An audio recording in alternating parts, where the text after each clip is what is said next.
All right, Brett, we're going. Awesome, man. Let's do it. I'm happy you reached out, man. I love talking to people that have different views on life and entrepreneurs as well. So love having you here, man. Awesome, man. Thank you for having me. I was shout out. Said, listen, let me give these guys a quick shout out and let me see if they would look into having me here. So yeah, I appreciate that big time, and I'm excited. So I go into the mic again. There we go. You're good there. Perfect. I'm sorry. I'm just so typical about the mic. I'm so no, it's all good, man. You guys, you know what to do. So there you go. Cool. So you just booked the trip to Costa Rica on this freezing day. Was that spur of the moment, or was that? It was actually Colombia. Colombia, sorry. Yeah, no, it was spur of the moment. Yes and no. I know I normally go away around this time. Yeah. Been to a couple spots. So I said, well, listen, we haven't been to Colombia.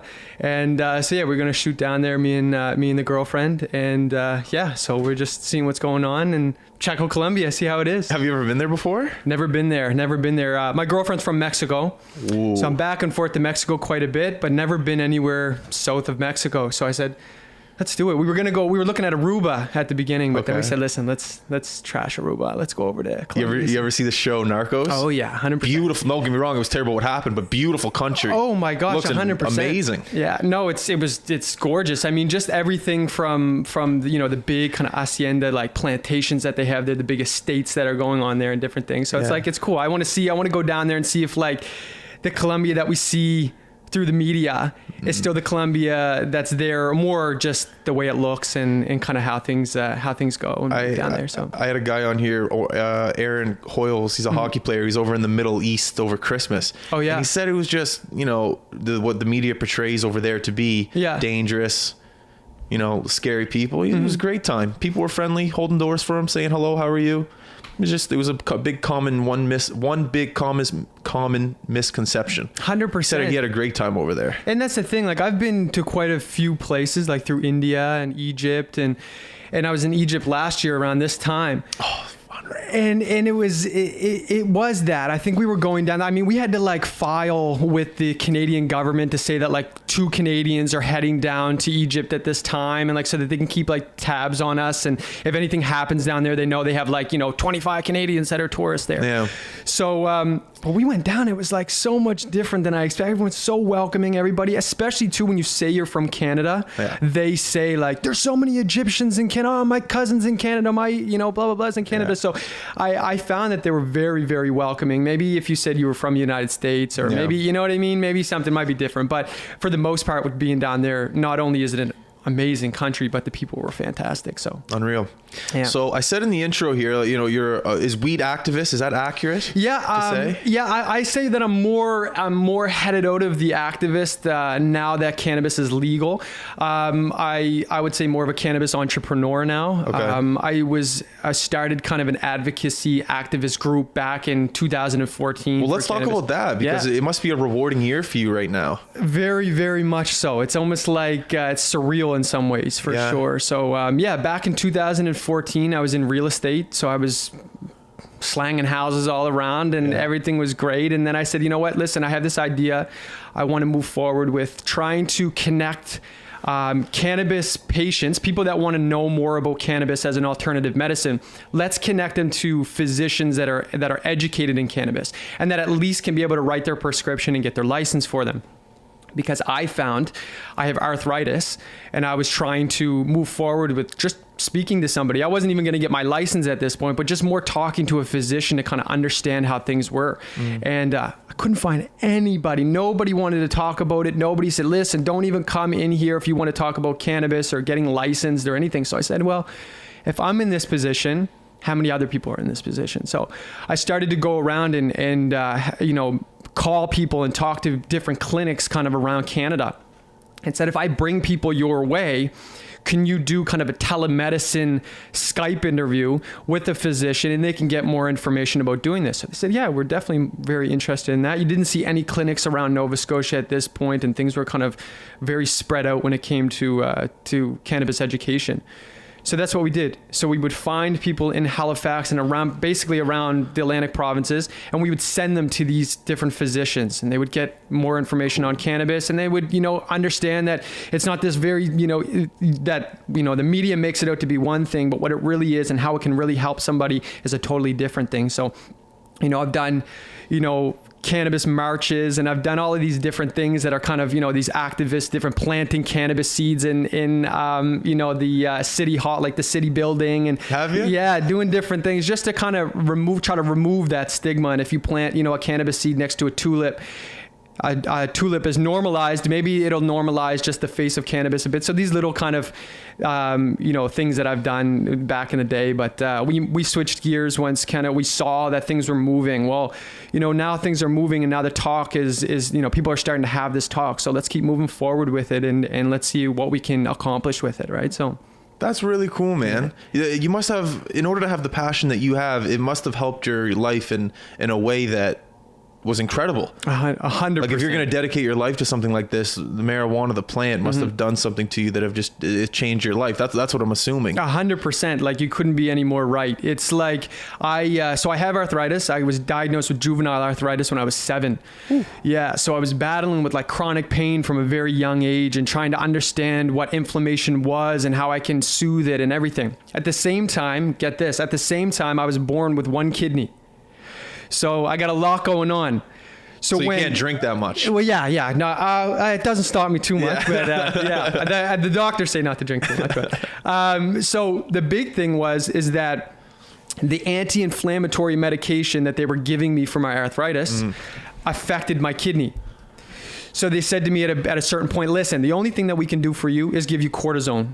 We'll just hit you with cortisone a couple times a year. I don't think you can even have it more than 3 or 4 times a year, because it's a pretty crazy thing to put in you. So I said, well, listen, like there's got to be a different way. There's got to be something else that I could be able to use. I had a friend of mine say, listen, this is THC cream.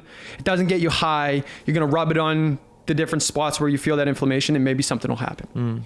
I have no option. So I got to try something. So I did it, and I couldn't believe it. When you battle with chronic pain from a young age, and it turns out to where it becomes a norm, you know, it just becomes your normal life, right? You become accustomed to the pain. You wake up, you feel it. You wake up, you feel it. I mean, I was 20, around 2021 when I started to it was really affecting me. I was in real estate. I was mobile all the time, but I was eating really unhealthy, and it was just a bad lifestyle. And I'd have to like wake my girlfriend up in the morning to like put my socks on and shit. And it was just like, this isn't not the way that I see myself. Like at 21. At 21, man, you know? So it was like, this is crazy. Yeah. Something has to happen. So I said, you know, let's try this cannabis, this ointment. I put it all over my knees and my ankles where I'm most affected. And I say probably within 3 days to a week, I went right back to where I was before I was even diagnosed with arthritis. Like, and I was trying to, wow. Now my new, it's almost weird because you don't know where you stand because you're used to pain for so long and used to this uncomfort type of thing. And, you know, I just always knew I couldn't put my own socks on. I always knew that like these types of things were hard to do. So now they're not. So this was your life-changing experience that 100%. Made you dedicate a big part of your life to the plant. 100%. Okay. Yeah. This was kind of the paramount shift and everything. And how old were you, sorry? I was 20, about 20 okay. when this happened. Okay. Before that, I only thought of cannabis kind of recreational. I'd smoke it at a party or something. I wasn't a huge cannabis consumer, but it was just something that was around, and you know, it was what it was, but I never looked at it as something that could be medical or something that could actually help me in a different way. You know what I mean? So do you think that due to the fact that it took such a long time for marijuana to come out and become legal, and you know, I was in the lineup the other day with a buddy, and you're seeing lawyers, doctors in the lineup. It's a whole group of people. It's amazing what happens now. Everyone's coming out and just saying, you know, everyone smokes it recreationally. It's amazing. Do you think the stigma of the lazy stoner had anything to do with the delay of it coming out? Or do you think it was money in the government? I guess that's my question. I'm a little bit confused of why it took such a long time to be legalized. Yeah. And I know people like you that are educated on the matter, myself, not so much. I was just wondering if you had the answer to what you think it would be. Yeah, I guess definitely my answer would be kind of what I would think, or just being surrounded in this industry or surrounded by people, I would kind of, you know, get my own type of opinion. Yeah. I think that it really had to do with, I think when you look at the stigmatization of cannabis and then the actual legalization of cannabis, I think you have to separate it. I think the stigmatization is very surrounded with the perception that people have, so the Canadians would have on the actual plant. Then the legalization was more a lot to do with just the government having to go forth with what the people wanted. So a lot of you look at Justin Trudeau from the very start, he said, I'm going to legalize cannabis in Canada. That was kind of the basis of when he was running. This is something that he was saying. But if you look before that, when I started the Canadian Pro-Cannabis Group, which was the group that connected patients and physicians, we had Harper as Prime Minister. But even then, who was a conservative and very, very, tough on cannabis, we still had one of the best medical cannabis programs going. We were still one of the first countries federally to implement a medical cannabis program. So I think that it was only the next step for legalization had to go the next step. A lot of people say, well, why didn't we decriminalize it and then recreationalize it? Have it go kind of step by step. But I don't think that people wanted that. I think that people said, you know what, we want legal cannabis. Cannabis is a huge, Canadians and cannabis is very big. We have a very rich cannabis culture in Canada. Yeah, very, very much. Meaning a lot of people grow it here? A lot of people grow it. We have genetics that are specific to Canada that, are known all around the world. A lot of people know BC Bud, different things like that. We have a very rich cannabis culture. Yeah. Whether you're talking about, back in the day, old smuggling routes from Canada and the United States and different things. Yeah. So there's a lot of history, and a lot of people, when you talk to them around the world, whether in Amsterdam or wherever, a lot of people say, oh, Canada, the cannabis there, and they'll rhyme off a bunch of different things, right? Tommy Chong's Canadian, so yeah. So they look at those things and they're like, holy smokes, you guys have a lot. So I think it was just kind of Trudeau knew what we wanted. People said we wanted to, the polls were showing that, we were in favor of legalizing cannabis and at least stop, arresting people for small, minute, having, possession of a couple grams or whatever. I think that the legal system is very, very much trying to, no pun intended, but weed out, those type of small things. And they're saying we're, gumming up our judicial system because of things that, people don't need to spend any time in jail for. No. When it comes to the stigmatization, definitely. I think even still today, and this is a very big part of what I do now with Doob Tool and what I was doing with the Canadian Pro-Cannabis Group, is trying to end that stigma. You're doing it right now, by the way. I was going to say you're a very well-spoken individual. Thank you. Before I didn't even met you, I know who you were, but when I looked at you, I was like, oh, this guy likes weed. He's probably a little slow. He's just a hippie, having fun guy. I'll admit that. Yeah. But talking to you now, you completely, you flip my switch, and wow, very, very impressed so far. Awesome, man. Well, I thank you for that. No worries. And I think a lot of the time too, people would assume that just for being in the industry or seeing me or kind of seeing how I do, very laid back guy. So it's people kind of get that opinion, and I'm glad that I've put myself in the position to kind of be able to change minds. And that's the big thing about this is being able to kind of go in and say, you know what, if I show cannabis to you in a different way, maybe you'll understand it in a different way. And that's kind of the premise of what I've been working at since 2014 and trying to eliminate this stigma. I think it's an amazing drug, but I do think that there are people out there that are when I used it when I was younger, there were times where I became paranoid and went home in my bed and just freaked out. But I knew that there were people out there that knew this drug, I don't want to say drug, plant, more than I did. And if I was able to use it in the right way, it would benefit me. So THC, I'm not a huge fan of it, but the CBD stuff with the body high, I love that stuff. When I lived out in British Columbia, like you said, BC Bud, I was probably in the best shape of my life due to the fact that I would get high and go to the gym, run on the treadmill for an hour, then lift weights for another hour. It focused me in a way I've never been focused before. And the reason for that was because the guy, shout out to Steve, I think his name was, he educated me for 30 minutes on it. And he's like, well, so what are you looking to do? I'm like, well, to be quite honest, I don't want to sit down. I'm not a guy if I sit down for 30 minutes, I'll go crazy. So I told him that, and he's like, all right, so you want to be up, you want to move.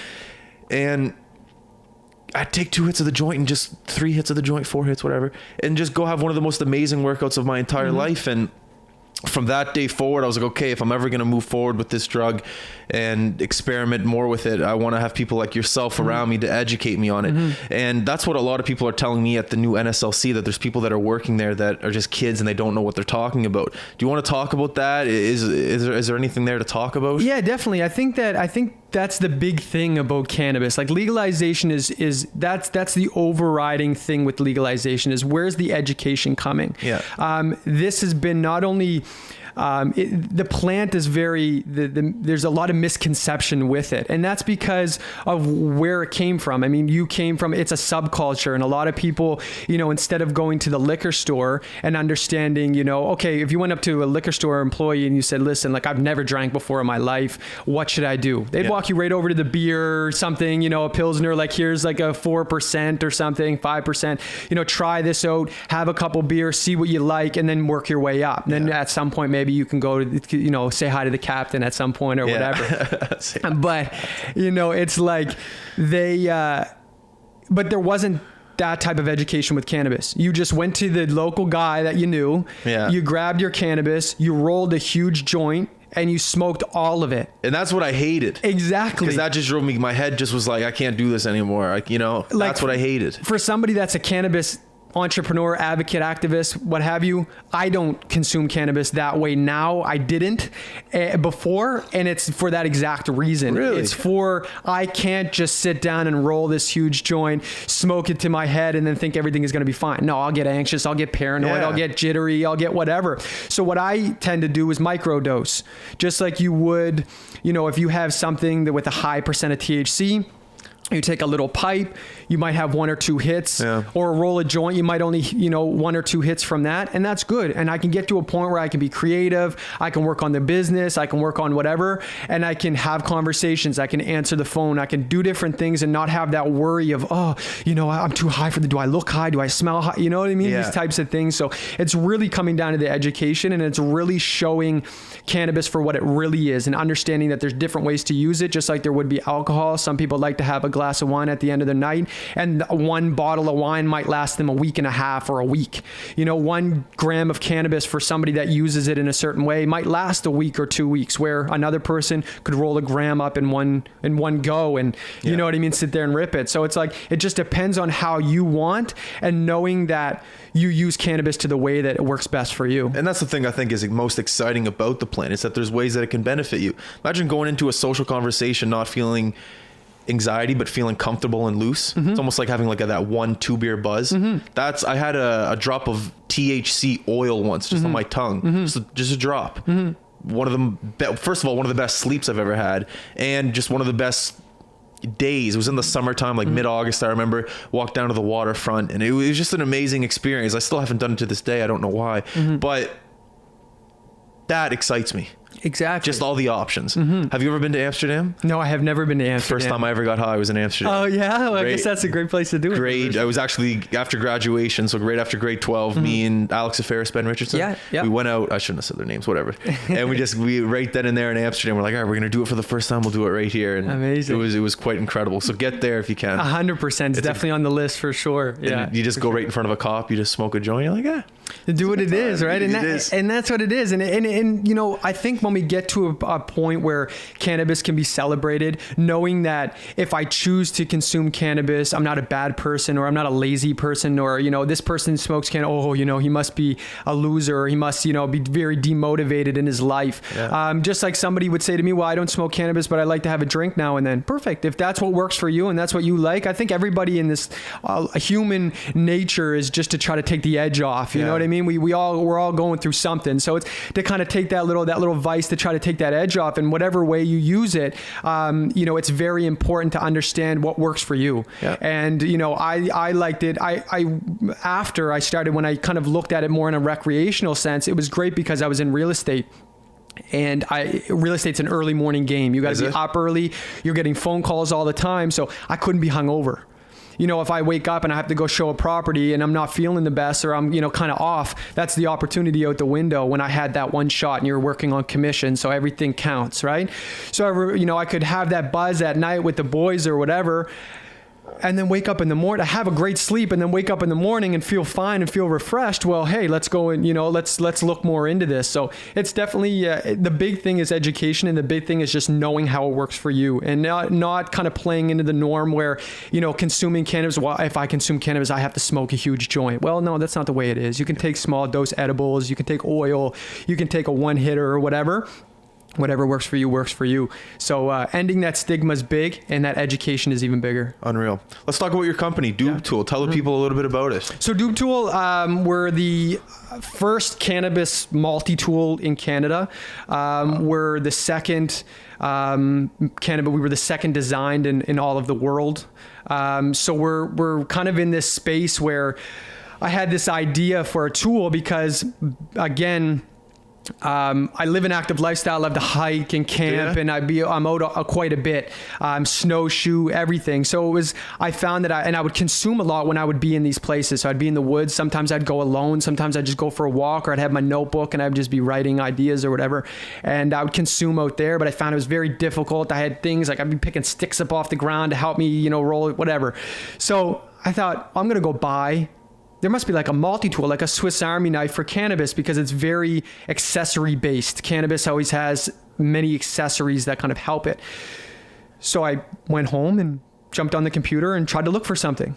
I couldn't find anything. So I said, well, if there's nothing, even if there was one out there, then that means that there's only one in the world, or one, let me see what I could do. So I said, well, I've always kind of jot down ideas and always kind of moving on to the next thing. So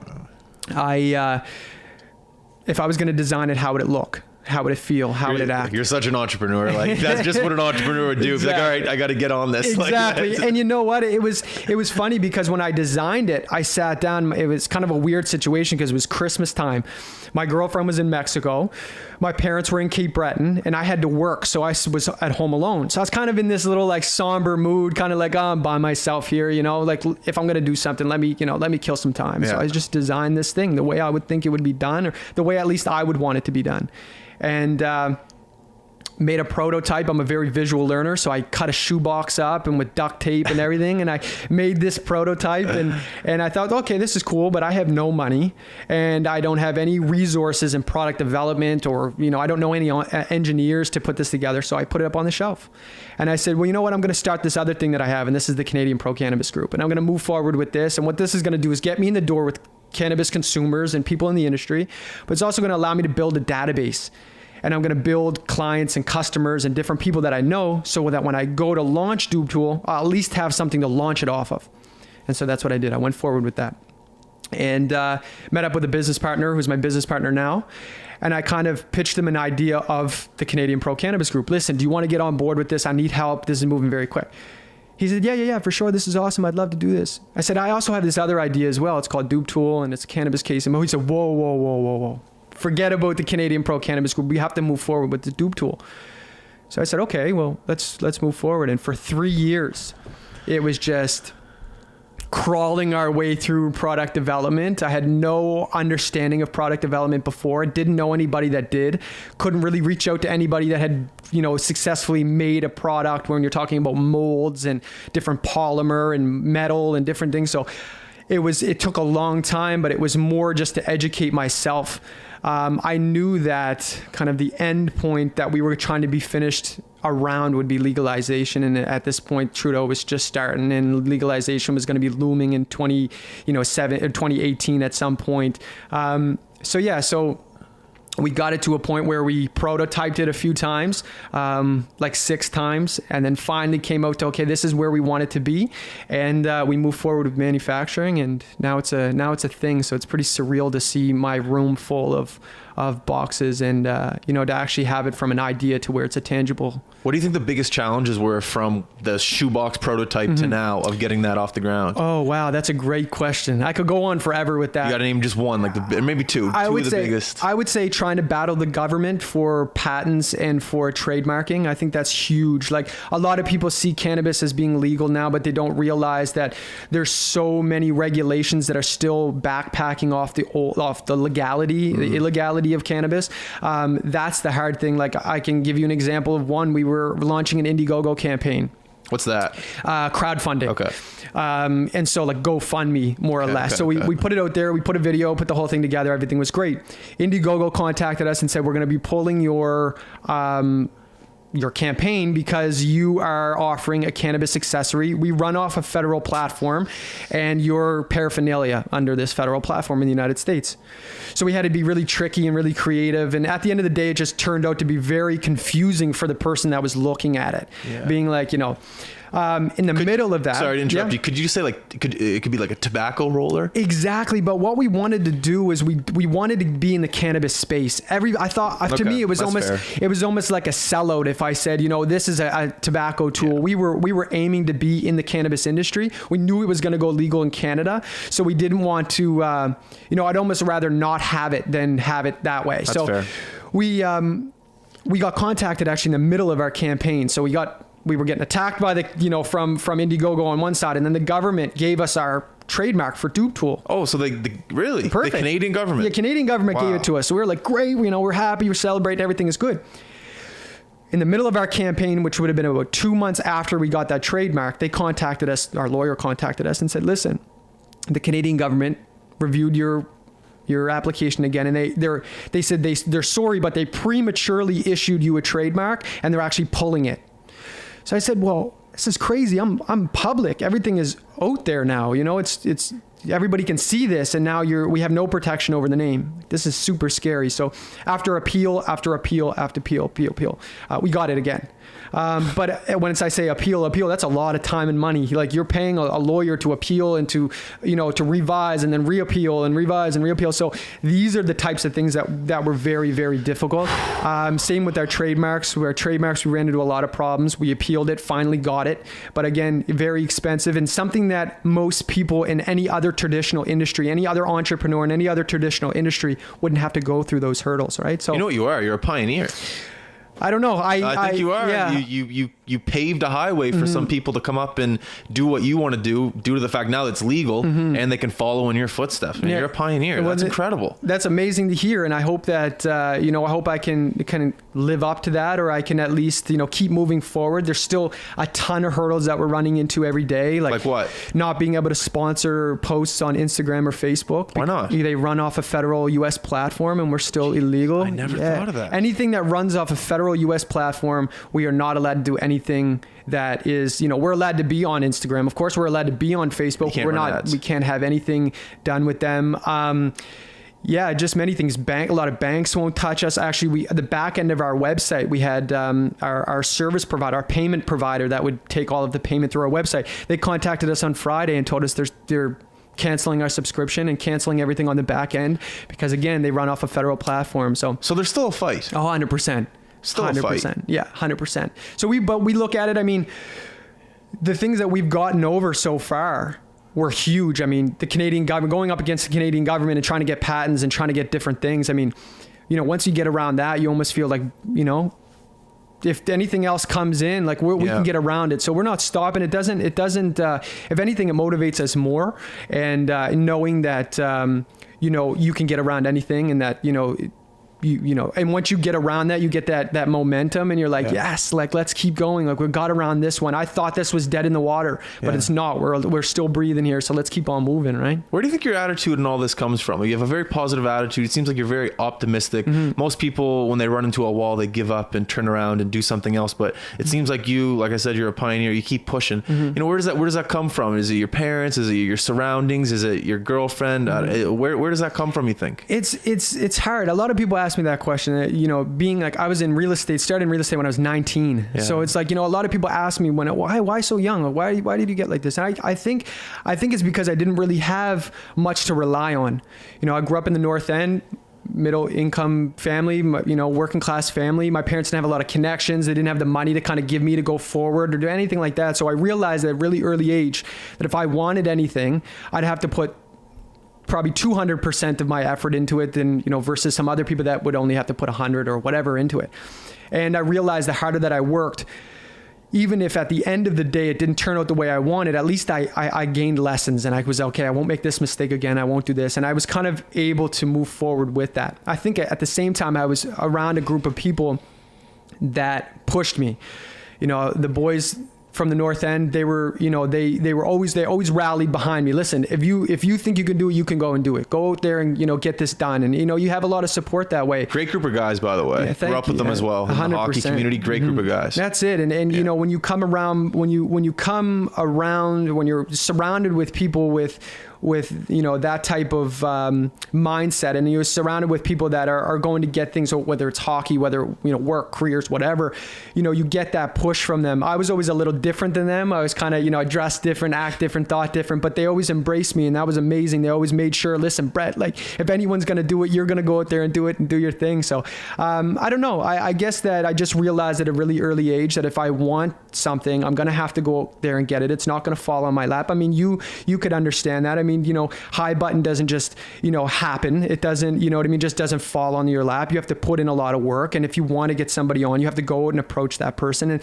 I think that you could have a good understanding of that. And just that go-getter mindset, I think, is huge. I can't pinpoint it to one thing, but there's many things in my life that kind of accumulated to get me to where I'm at today. That's wicked, man. That's a great answer. It seems like the community that you're in, it seems like there's a lot of people trying to fight the same fight that you're trying to fight. So the networking opportunity, not networking, but relationship building, you're saying you're trying to build a platform for a Doob tool, and along that way, you're trying to meet people. So when you have it ready to go, you're able to grow this thing or this product, Talk about that, the process of you must have traveled everywhere and met some amazing people. Anyone top of your head that you've met maybe out in Ottawa during a rally? I don't know, anything like that? Yeah, definitely. I think down to where, the activists, I mean, that's the core of the most passionate people. It doesn't matter what activists you're talking about. These are people that aren't getting paid to do this, that aren't gaining anything other than the, moving forward or the progression of whatever their passion is. So that you get that type of integrity from those people, and them just talking to you and telling you about different things, and the everybody relies on each other.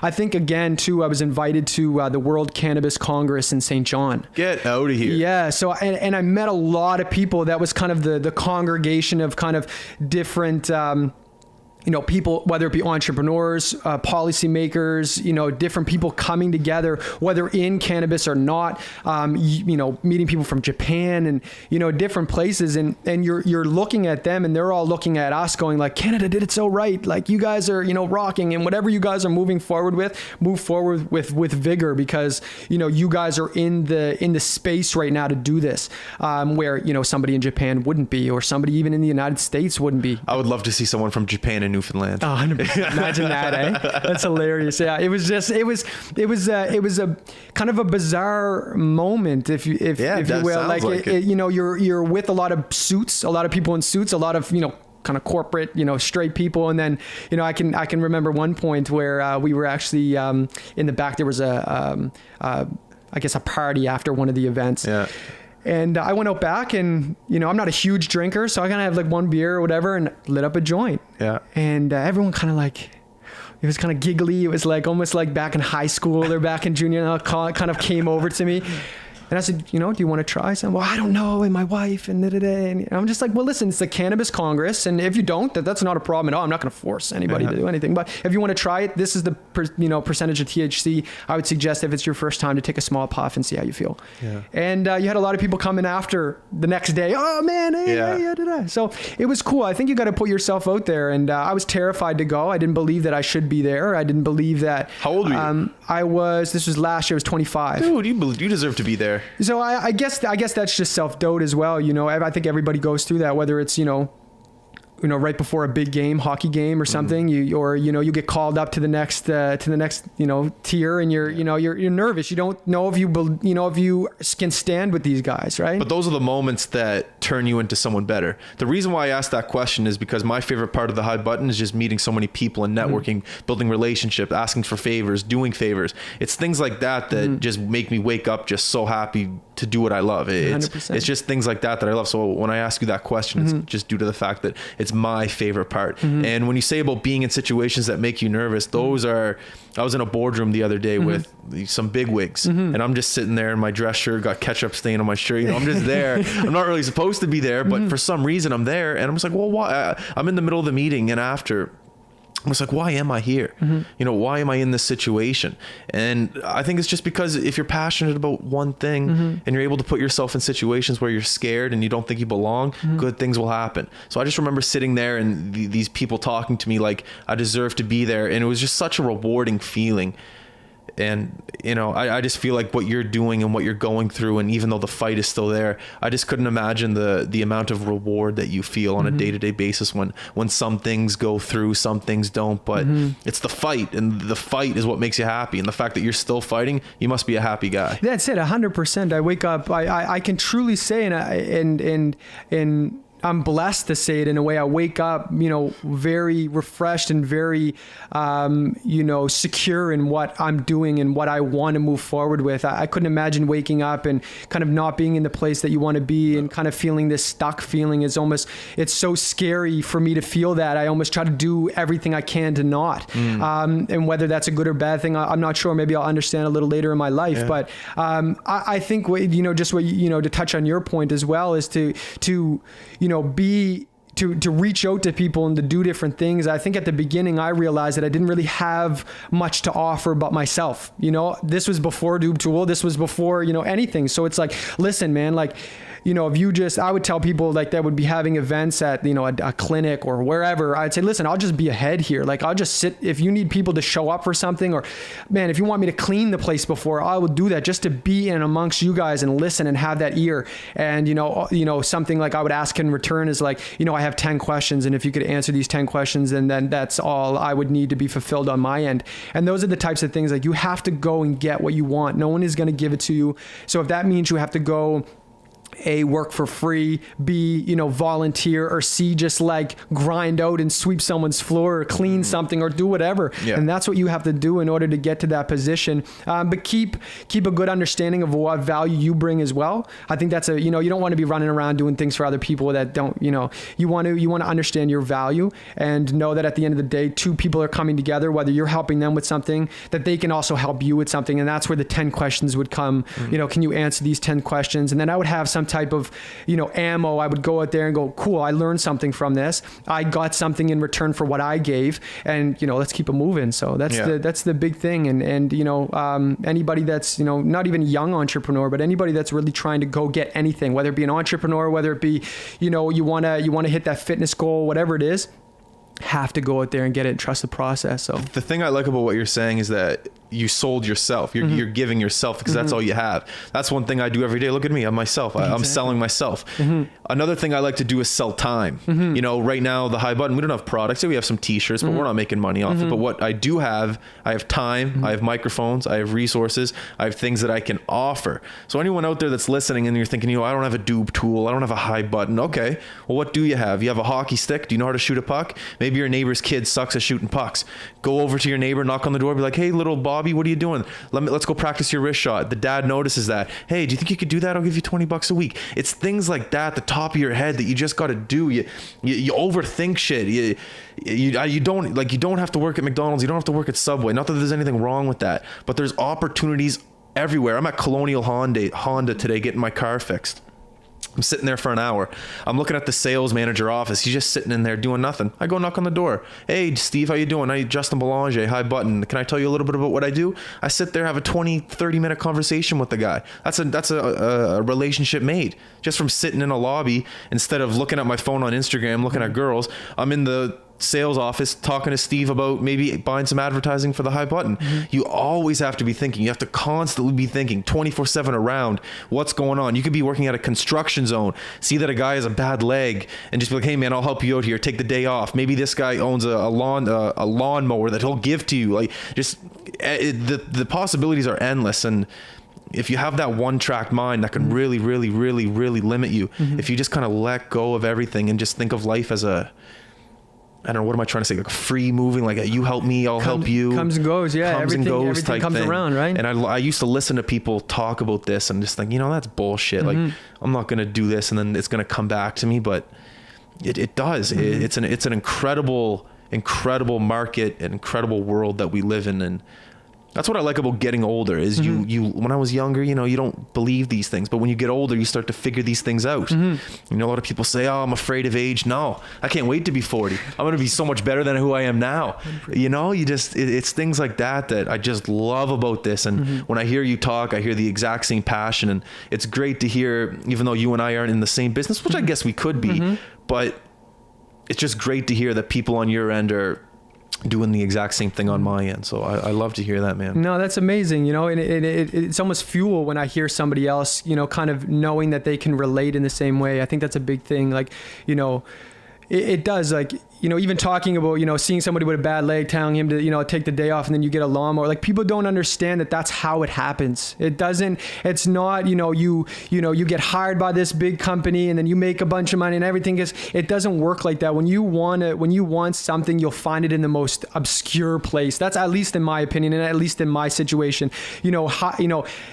shaking somebody's hand or helping somebody do something. Oh, what's your name? Oh, my name is Brett. You know, oh, what do you do? Da, da, da, da. And then it turns into you getting a phone call or an email, and then a situation presents itself and you're like, holy smokes. Like, I wouldn't have thought by helping somebody carry groceries to their house that this would be the result, but it does. And that's what happens. And as long as you have the mindset to be open enough to know that this is how it works, you'll find yourself doing all kinds of crazy stuff just to make sure that, you know, you're seen, or that, you know, you make sure that you're open to those opportunities. And I think it's amazing. And at least it's been working out for me. So I'm happy. Of course. And when those opportunities come, you just got to be ready. And if you stay sharp, you'll be ready and you'll take advantage of those opportunities. Yeah. And that's the big thing is a lot of people say like, oh, I don't have opportunity, or no opportunity presents itself. It's like, but are you understanding what the opportunities are? Like, a lot of people can look around. Like, I looked around and I said, okay, how can I do it with what I have and where I'm at right now?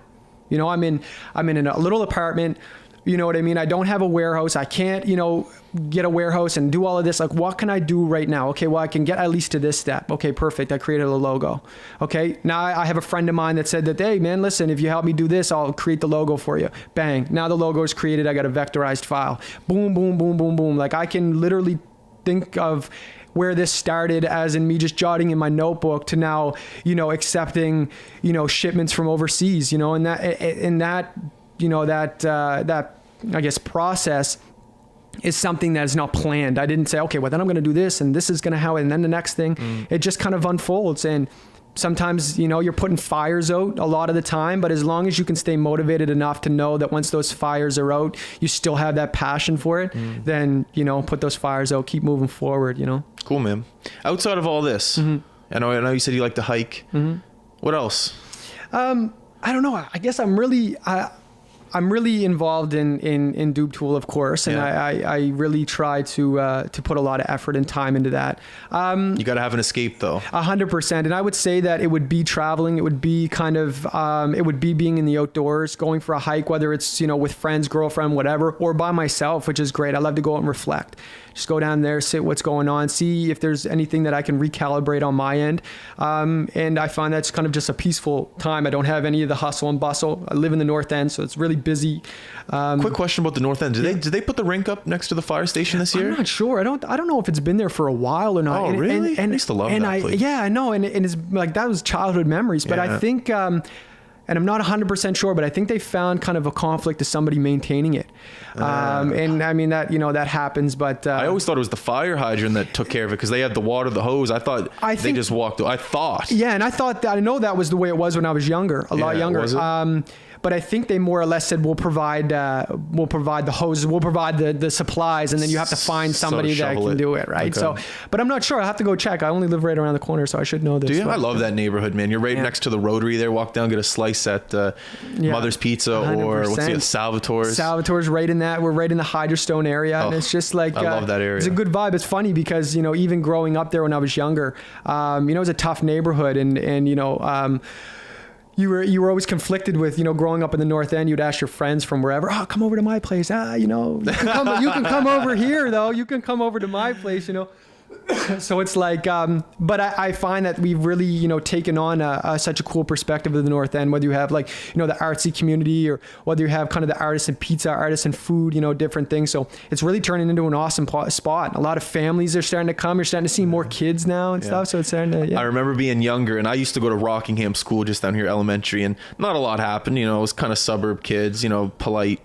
not a lot of fights. So I remember always going to hockey and always asking the kids from the North End, hey, how was school today? Did any fights? Anyone get kicked out of class? Because nothing really happened at my school. And I look back on this like a year ago when I first started the podcast. I was like, you know what? You've liked to ask questions your entire life. You've loved it. You just never really realized it. I couldn't wait to get to hockey to talk to the Roskis or Jared Grant and just be like, hey, what happened at school? Did you get in a fight? Anyone get kicked out of class? Because I just loved hearing other people's stories, other people's situations, because yeah, it was just who I was. So kind of full circle thing comes back. But no, I love the North End. No, that's it. I guess too, I can relate in that way. I was always looking for perspective. Were you? You ask questions not just to understand the answer to the question, but understand the other person's perspective on it, right? And then once you get a full perspective on something, then you can really make an opinion. You can really base an opinion or kind of put together, okay, this is what this is like or whatever. So I find, I was always big to ask questions. They'd be like, what are you writing a book, man? Like, what are you, question king? Yeah. But I honestly, I had to. I didn't have any other thing to rely on. Nobody else was going to sit me down and say, okay, Brett, listen, like this is the lesson you're going to learn today.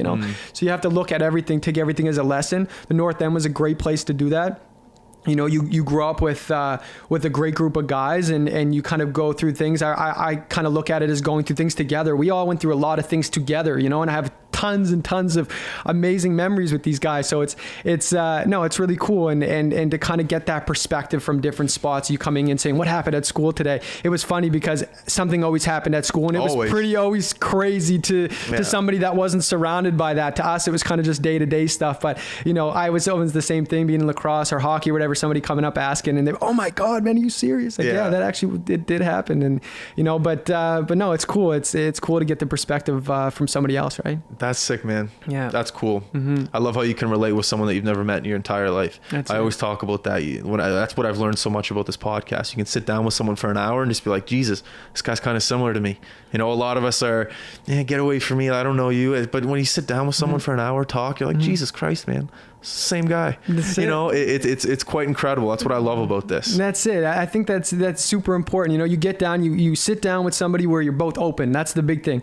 Be open. Questions are asked, questions are answered, and it's knowing that I'm not going to put a front on so that you like me and you're not going to do the same. It's just like, this is who I am and this is who you are. And then you realize, very quickly that there's a lot of things that we may have in common or a lot of similarities. And you say, oh, wow, I can relate to that. Or, we didn't come from the same place or, do the same thing. So, we can be in two different industries, but yet have such a similar, background or similar story. Yeah. And I think that's cool. I guess to turn the tables a bit, what do you think was some of the biggest hurdles with High Button and kind of what are some of the things that you're still trying to get over today with this? Jesus, that's a great question. There's it's the same thing with you. There's just so many. I think just trying not to spread myself too thin. There's times where I want to do 5 podcasts in a week, but there's also times where I want to do 5 street interviews a week. And right now there's only me, Doodle, Riley, there's only 3 of us, and those 2 guys are part-time. I'm full-time with it. So it's really coming down to time management, where to put your energy. There's also times where I got to make sales calls, sales emails, talk to people, pitch the High Button. People are like, what the fuck's the High Button? So it's just spreading myself too thin. And I find if I wake up in the morning and I say, okay, Justin, here's what you're going to do from 9 until lunchtime. You're just going to focus on sales emails. After lunch, you're just going to focus on scheduling podcasts for next week. So that's one thing I'm really trying to get better at, because when we first started, my head was everywhere. Okay, I got to get t-shirts made. I got to do this. I got to do that. I got to do this. I got to do that. And then nothing really got done. And if it did get done, it was done half-ass. So right now I'm really just trying to create quality content, a quality product. And I feel that has been working these past 3 months. We got some advertising coming on board. We've got some big guys coming on, like NHL guys, and that's great for marketing, great for advertising as well. So I say that's the biggest problem right now, is just trying to manage my time, make sure I'm putting out quality content, and make sure that I'm doing it on a consistent basis. And that's all anyone really wants to do on a daily basis. It doesn't matter if you're a car salesman. You want to be quality, you want to be consistent, and you want to be a good person. Consistency is key, I think, in anything, when you're trying to accomplish anything. It's just being on it, but man, it feels good when you can enjoy the fruits of your labor, man. Like it's something that, it might take a little longer, or might, you don't even see the light at the end of the tunnel, but damn, when you see that light, man, it feels good. And so, I can understand that, trying to organize yourself. I think, especially if you're the only person that's doing it full time, you in your head have 1,000 things you want to get done that a million, and that you're thinking about all night, at least in my case, I'm thinking like staying up at night being like, that's one thing I'm struggling with. That's one thing I want to use marijuana for, is try to I'm having trouble sleeping lately.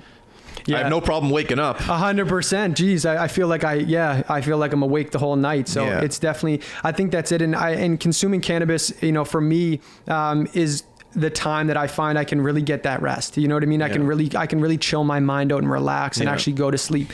And that's the big thing.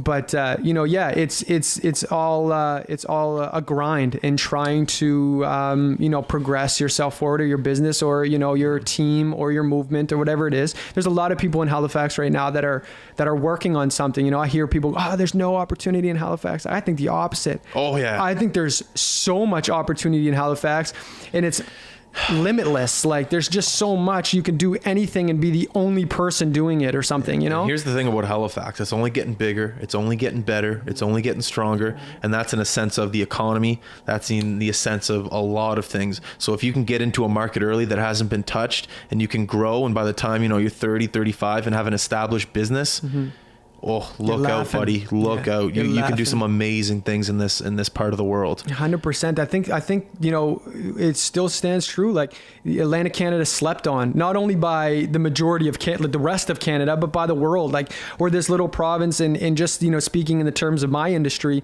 not a lot of people are aiming and looking or sending things to the East Coast. You'll get the one or two things that pop up, and you try to take advantage of those opportunities. But it's good because, where I'm trying to progress the brand and my personal brand as well. It's, I'm sitting here looking at it going, wow, I'm one of the only people that are trying to do this in such a vast scale on Atlantic Canada. It's like, wow, okay, this is cool. If anybody else realizes, look at what you're trying to get into, and look at how many other people are in that. Don't look at them as competition, but reach out to them at the beginning. Understand what they're doing. Understand what hurdles they're going over. And you can understand how to, calibrate yourself a little bit better. But, we're slept on here on the East Coast, and especially in Halifax. There's a lot of stuff moving, a lot of stuff going on. So if you're coming of age now, then this is the time to do that crazy thing that you thought. Or if you're creative, photography, drawing, whatever it is, like, a lot of people are willing to connect with people and move forward with it, right? So it's not as small as you think. Like, here's my situation. 3 of the best hockey players are from here: McKinnon, Marchand, Crosby, probably top 3 in the world. And that's just the top of that. That's just the cherry on top. When you talk about the ice cream, the bananas, the sprinkles, there's so much other talent here. Junior, Bantam, midget. There's so much talent here. And that was my business opportunity. I'm like, all right, well, no one's talking to these guys. No one's doing anything. People love hockey around here. Okay. So now I have people's attention. So, the downloads are going up. All right. Well, now let's switch it. Let's talk to creative people. Let's talk to entrepreneurs. Let's talk to comedians. And now I still have their ear. And now I have everyone's ear, and it's only growing. And it's things like that you got to think yourself. Don't think of, how you, don't get me wrong. School's a great thing, but when you go to school, you're taught to think a certain way. Think for yourself. Come up with your own ideas and put them to work. I'm horny over that. Like, every day I wake up, I'm like, how can I shock people right now? Yeah. Just get horny over your thoughts. And if you can do that and put them to work, sky's the limit. It's so true. I think just looking at the type of opportunity you have, like where, the 3 best hockey players are coming from here, they would definitely, some of them, you could definitely get them on here. I already had Marchand on. Exactly. Look at that. Like, and he's going to go, if you were just somewhere else or wherever, but you say, hey, listen, I'm from Halifax and we might know these same people or whatever. This is what I do. Yeah. Why wouldn't he? Why wouldn't he take the opportunity to say, you know what? Yeah, I'll come down and then we'll shoot the shit and we'll have a conversation. And those are the things that people are very scared to reach out. Very scared to reach out, and because they're scared to get that no. I've gotten that no a million times. I've gotten 4 no's today. Exactly. Don't be afraid of no. No doesn't mean no. No just means not right now. Not right now, man. Message me in a week, maybe it's a yes. 100%, dude. And that's such a great way to see it, because a lot of the time it's like, oh no, I can't do it right now. And then the funny thing is those people that told you no message you a month later, whatever, go, hey, listen, is that opportunity still available? You say, yeah, for sure. I'm never, I'm always open to that, and always open to, sitting down and meeting with somebody that I have absolutely no clue of their perspective or their side of things. Like sit down and let's talk about somebody that, you know, likes to draw or something. I can't even do a stick figure. So it's like, let me sit down and tell me about what the hurdles are about drawing, or what you need, things you had to do to understand how to draw like you do. And then you get this perspective of something, wow. I would have never thought that in a million years, but getting the perspective from somebody else and just willing to sit down with somebody that has a different opinion. I love to sit down with people that don't like cannabis, or that don't think it should be legal, or don't think that it's, as good as it is. That's the people I want to sit down and have conversations with for two reasons. You can try to switch their opinion, try to tell them the information that's real versus what isn't.